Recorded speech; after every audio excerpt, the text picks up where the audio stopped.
din cele mai exotice aventuri ale noastre. Am ajuns sau nu la insula iubirii în Thailanda? Care-i faza, de fapt? Hai să-ți arătăm resortul spectaculos în care am stat în prima parte, insulele paradisiace unde am ajuns și ce surprize ne-au așteptat la Night Market. Ne vedem la final, la Bonfire.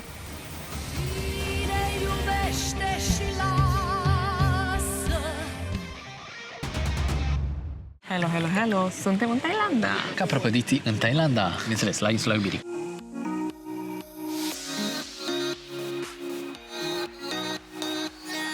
Hai să vă zicem puțin de zbor. Și cum am ajuns aici? Eram în Tenerife, am primit un mesaj în care era o ofertă imbatabilă. Brighi, după cum bine știți, colaborează cu cei de la Exotic Travels și are parte de niște oferte imbatabile, așa că clar că profităm. Adică unul dintre motivele pentru care colaborăm cu ei este pentru că an la rând am zburat și am călătorit cu ei și acum am zis, bă, hai să colaborăm și de ce nu să vă dăm și vouă vacanțe, așa că scrieți-mi. Ori mie, dar în special lui Brighi, pentru că Brighi se ocupă de treaba asta. Am zburat din Cluj cu Turkish Airlines până în Istanbul.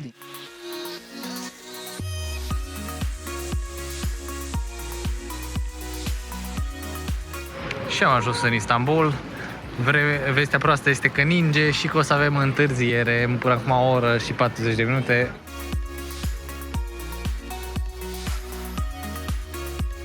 Din Istanbul să avem 2 ore scale, am avut de fapt vreo 3 ore jumate din cauza zăpezii și de acolo din Istanbul am zburat 9 ore și jumătate până în Phuket. La cost, ce frumos Turkish!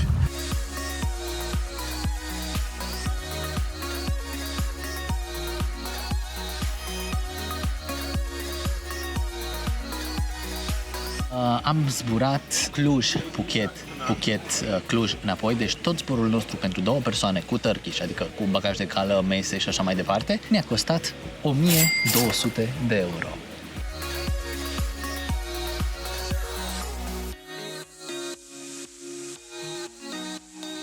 Primele impresii sunt că e foarte cald, foarte mare umezeală, așa nu poți să respiri, dar e bine, mai bine decât aseară când am ajuns în Istanbul și ningea, deci ne place. Nu reușim să plecăm din aeroport. Cei de la Grab, care îi recomandați să o folosești, nu te duc în Khao Lak, noi trebuie să ajungem în Khao Lak în seara asta. Da, aici am greșit, că nu am făcut pre-booking, Ricky mi-a zis să fac, n-am făcut și așa că de jumătate de oră, dacă nu cumva aproape de oră, ne chinuim să luăm o mașină. Și până la urmă am găsit aici o firmă care face transport, să sperăm că o să ne ducă. Efectiv i-am trimis și link unde să fac booking. Promit că fac la următorul transport.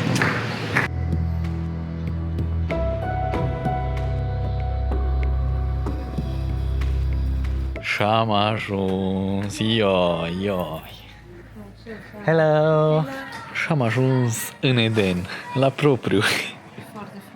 Așa se și numește, așa și arată momentan. Ideea e că noi am hotărât să venim în Thailanda să ne relaxăm. Hai să mergem într-o vacanță. Care să fie vacanță, nu călătorie. Așa că primele zile în Thailanda, 4 nopți, am decis să le petrecem în Khao Lak, undeva în nord-vest de Phuket. Ne-am luat aici 4 nopți la Eden Beach Resort and Spa.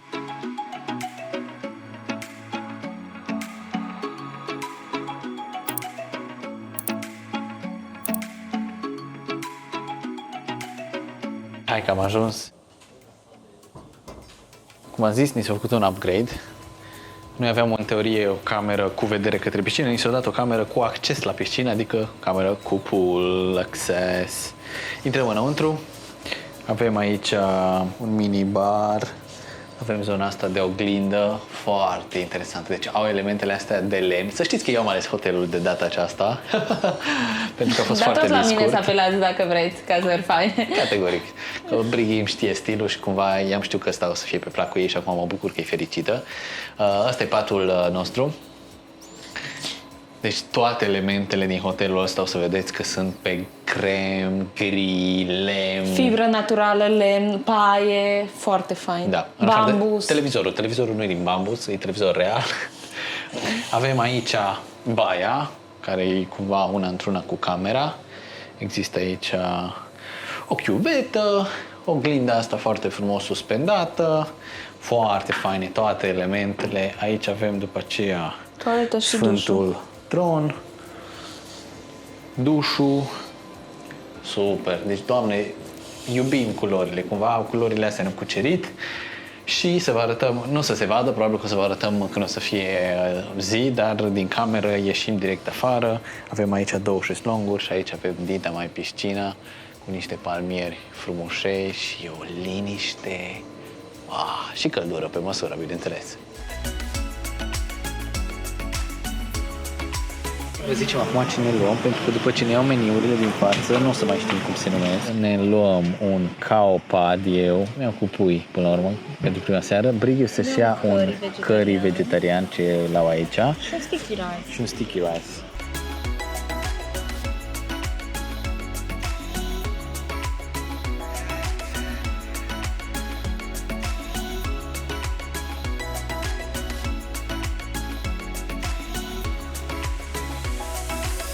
Da, vreau doar să vedem cât ne costa masa din seara asta. Ne-a costat 1000 de bați din ăia, care înseamnă 140 de lei. Foarte bună mâncare. Mega delicios. Deci, Doamne. O să mâncăm foarte bine și la hotelul ăsta și în Thailanda, așa credem noi.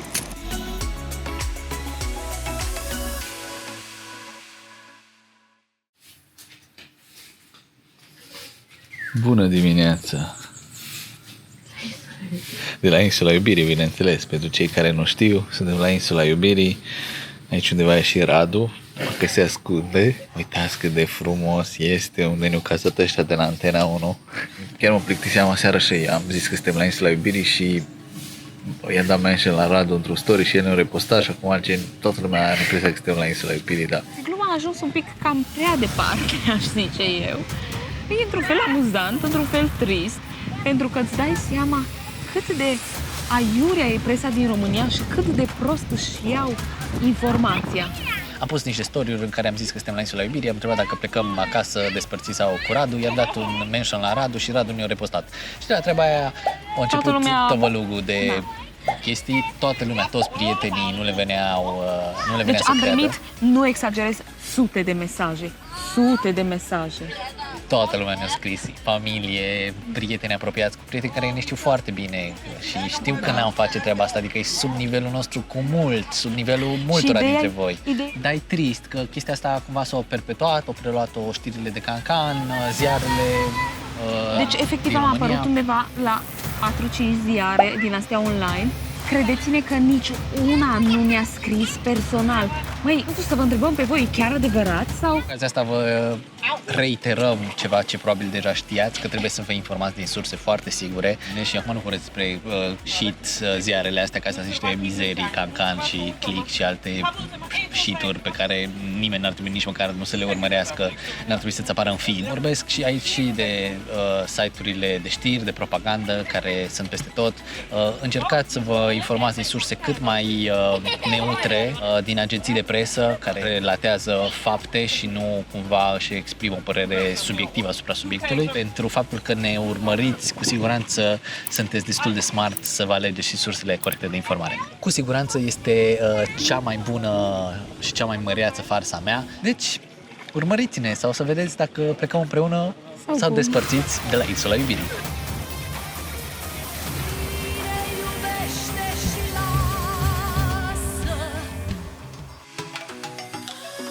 Asta e zona noastră, Khao Lak, zona care acum 20 de ani a fost lovită de tsunami. O stațiune refăcută. E o stațiune refăcută pentru că în 2004 a fost stațiunea... cel mai puternic lovită de tsunami. Exact. Din păcate, în 2004, din ce am înțeles, aici au murit undeva la 6.000 de oameni. Efectiv, nu mai era nimic aici.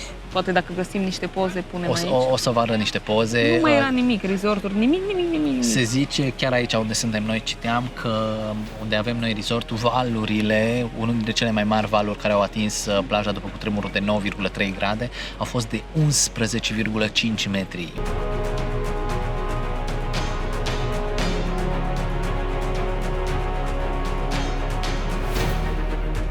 Și uitați cât de impresionant toată vegetația asta a crescut în ultimii 20 de ani aici.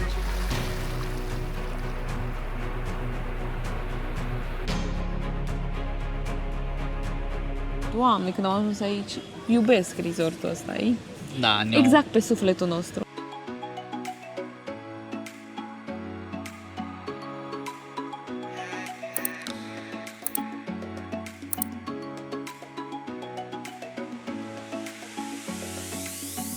Scuze, am fost proști. N-am știut că dacă soarele e după nori, totuși razele UV ne ard, așa că ne-am ars. Și eu și Brighi, în prima Noi zi. care chiar suntem foarte atenți la asta, niciodată nu ne ardem în vacanțe. Dar ieri a fost noros și am zis, sigur e ok. Pe față ne-am dat și în rest fail. Așa au spus că o să fim niște capre hot. Raci. Deci, ca să fiți siguri, intrați pe aplicația de weather și aveți aici indicele UV. Și asta vă zice dacă trebuie să vă cremăliți sau nu.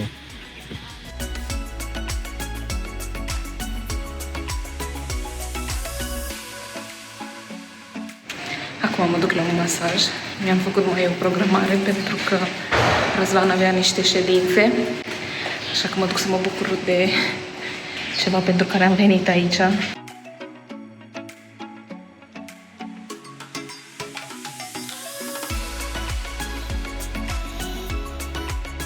M-am preluat Brighi de la spa să nu mă fure tailandezele. Masajul e masaj.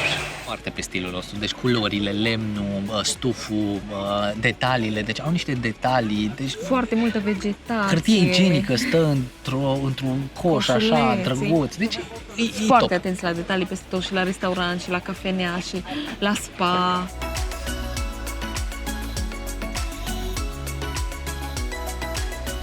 Și gata, am ajuns în Bolivia din Thailanda. Sau cel puțin nou ăsta ne este vibe-ul. Am fost atunci la night market, primul nostru night market din Thailanda. Momentan impactul nu e atât de grav, totuși. Ca piețele din Bolivia? Chiar e curățenie din nou. Uite, cel puțin până acum, oamenii poartă mănuși când manevrează mâncarea.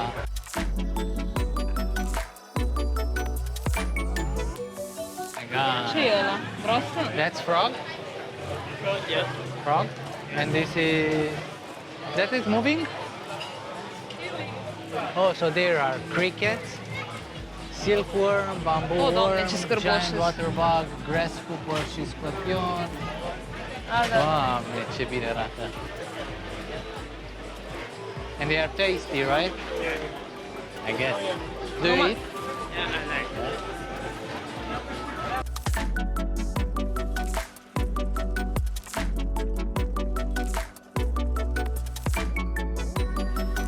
Vă știți că noi suntem dichilichi, știți? No, așa că mi-am luat căprița asta, că știți că se zice că căprițele sunt așa cu sătănelul, cu bafometul. Așa că mi-am tras aici la gât să o am și o să o duc acasă, adică intră la colecția mea de căprițe. Am negociat-o de la 200 de bați din ea la 150, deci 20 de lei am dat pe chestia asta. Foarte faină, face o tip aici, chiar drăguță, îmi place. Stăteam și ne plimbam aici cu Brighi și cumva parcă suntem dezamăgiți că chinezăriile astea au ajuns și în locurile astea. Mă rog, e turistic locul până la urmă și cumva e normal, dar toate chestiile Încearcă și ei să scoată bani din orice, da. comandate din China, mă rog, ei chinezi, mă rog, nu sunt chinezi, e asiatici, cumva e normal să fie prezente aici, dar cumva era fain să vedem numai chestii handmade, locale, făcute de ei.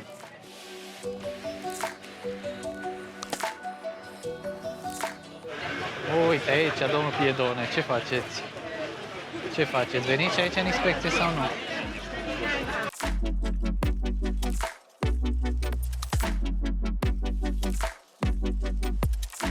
Mangostinele? Mangosten, așa scrie. Da, mangostină. Cu Doamne, ce bună e. Acum cu mâinile murdare nu e recomandat, dar... Ia de acolo așa cu gura. Am zis să-mi dea 4.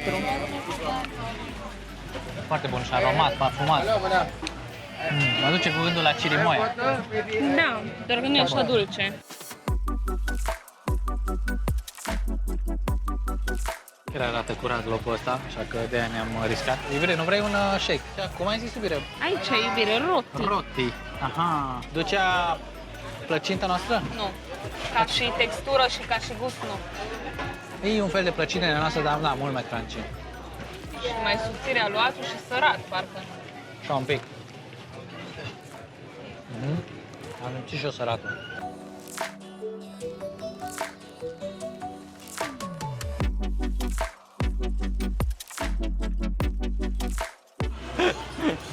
Deci am ajuns într-o zonă a Bâlciului, unde nu e night market-ul, un Bâlci e aici. Deci așa miroase că efectiv ne-am uitat în talpă să vedem dacă am încălcat în ceva surpriză de cățel sau de pisică, pentru că efectiv așa miroase aici, Jesus, da? Vai, domnule, dar pute groasnic. Hai. Pute, așa că fugim de aici.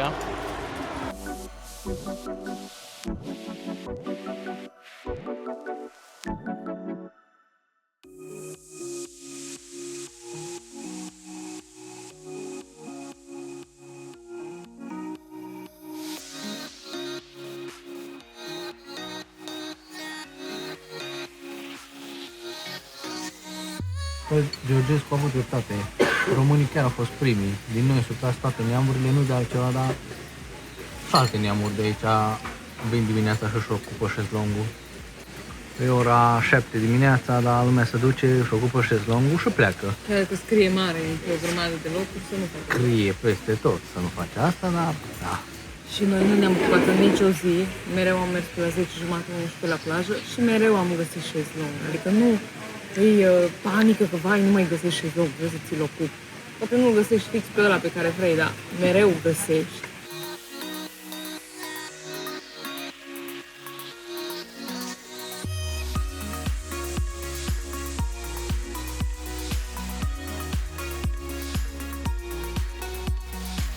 Da, deci am luat o excursie pentru mâine la Similan Islands și cumva pe partea vestică unde stăm noi, aproape de Khao Lak. Și pe scurt, ideea este că am plătit 60 de euro de persoană, 120 de euro pentru turul ăsta care e cam de o zi.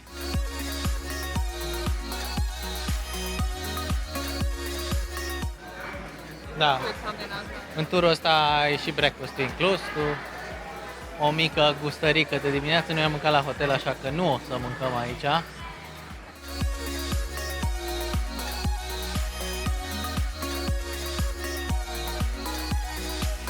Pentru o secundă am crezut că jafurile alea de vase, deci că din epoca lui Traian Băsescu, flota românească, am crezut că cu alea mergem, dar de fapt mergem cu astea, cu speedboat-urile astea.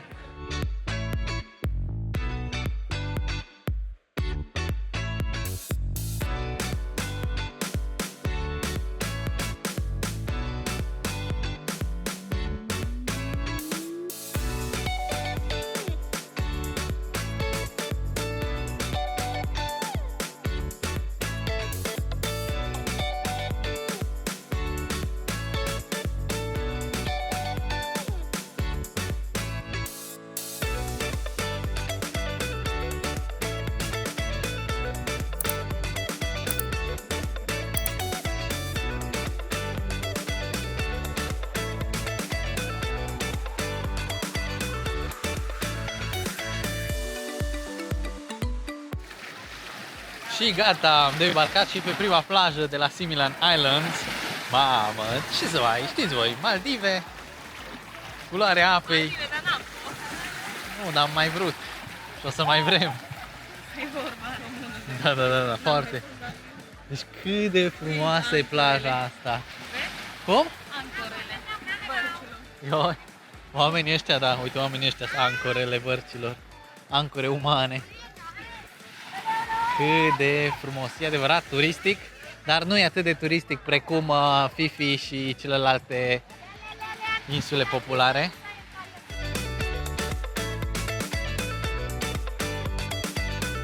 Aici o să avem și lunch-ul pe plaja asta. O zi normală în Thailanda. Asta e sub masă, unde mâncăm. Comodor, Doamne O să nu Iisuse. le dăm de mâncare. Dacă vine la piciorul meu, eu fac pe mine. Vede că vin cu așa. Ioi, domne Manu, ioi, mi-e frică. Aici, hai, Da, hai aici. frumosule.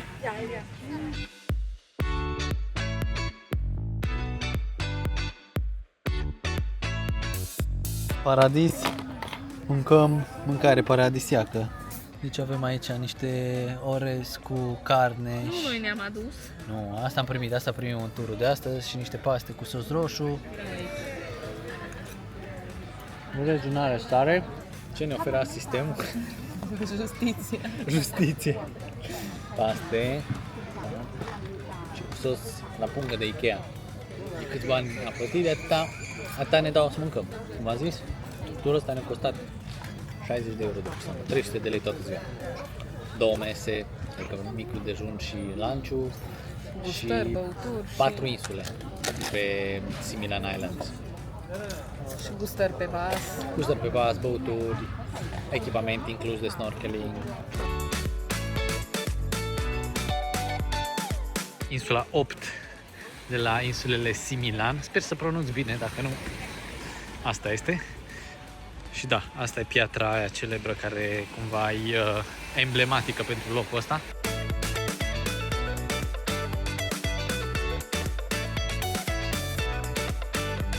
Insulele Similan sunt populare pentru piatra aia. Când ziceți insulele Similan, toată lumea vrea să ajungă la piatra aia și să-și tragă o poză de acolo, de la pointul ăla.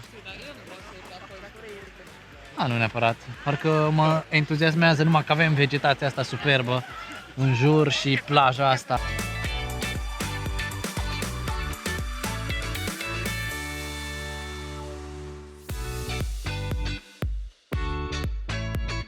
Și, deși pare la fel, suntem pe altă insulă, cea de-a treia insulă unde ne-au adus, așa că stăm aici o oră și jumătate. Deci există și varianta de 100 de euro. Ne gândeam noi unde e diferența. Cred că diferența e la mâncare, că văd că uite aici există și oameni care mănâncă la bufet suedez. Parte de mâncare nu prea ne-a plăcut nouă. Dar acum... Dacă țineți la partea asta și sunteți mângăcioși, nu veniți cu turul ăsta. Da, deci asta e turul ăla de 60 de euro. Există și de 100. Turul ăla în care postești. Deci uitați-vă ce există în copaci ăștia, e splin de lilieci. Dar, Doamne, cât de mulți, niciodată n-am văzut așa. Și să stea în căldura asta la soare, în copaci. Poate de aia facă cu aripa așa. Și aici, pe insula asta, este o plajă cică mai spectaculoasă decât asta, unde am ancorat. Pariez că e full de oameni, că totul nu merge acolo. Așa mi se pare și mie. Așa că mergem un pic prin junglă, cam 5 minute, după care cică ajungem la plajă. Hai să vedem. Da, și chiar sunt periculoși comodorii. Eu zis că dacă ne mușcă, îți veninoși și la 2 ore de-abia ai primul spital cu speedboat-ul, deci O să mor. liniștit. No, și asta e Honeymoon Beach.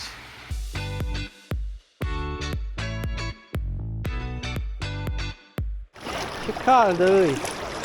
Exagerat de caldă apa, Doamne! E tot... Dacă eu stau atâta în Deci ea, eu când ies afară din apă am impresia că mi-e frig. Deci asta înseamnă că apa e mai caldă decât afară. și afară eu care nu sunt prea cu apa mării, eu nu prea intru. Da, și afară aici sunt vreo stau de numai. 33 de grade, deci cât Dumnezeu are apa. Foarte bună. Exagerat de bună. Și mi se pare nouă, din ce am văzut în imagini, nu din ce am fost, că locul ăsta seamănă foarte tare cu Seychelles. După insulele de azi, foarte faine. Merită, eu zic că e top. Da, nici nu trebuie mai Și mult. Maldive. Și ca și activități, deci am ajuns aici pe la vreo 9 și jumătate în zona asta insulelor și plecăm acum la 3. Și o să ajungem undeva pe la 4 jumate, 5 înapoi în port, hotel, deci am să ocupat toată ziua. Da, suficient pentru noi. Snorkeling și baie faci, că altceva nu faci. Da, dacă vreți mai mult snorkeling, probabil alegeți alte tururi. Sunt care pleacă și la 5 dimineața, sunt care au și program mai lung. Pentru noi a fost suficient. Da.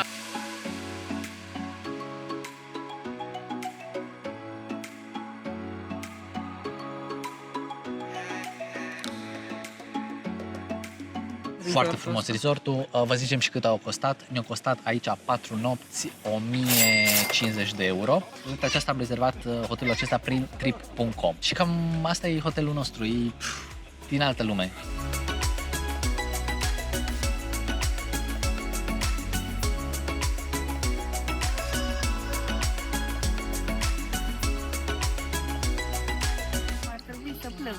De ce? Pentru că îmi place risotul ăsta. Nu vreau să plec. Data viitoare știm, venim numai în resort. Acum am zis că următoarele zile le petrecem în mijlocul orașului. Și gata! Părăsim una dintre cele mai frumoase cazări la care am stat noi vreodată. Hai! Mi se pare că mereu zicem asta la fiecare la care mergem. Cam așa e. Ne mutăm în inima Phuchetului. Vedem dacă insula lui DiCaprio chiar merită, cum era să ajungem la închisoare și adevărul crunt despre turismul cu elefanți. Pregătește-te, aventura continuă!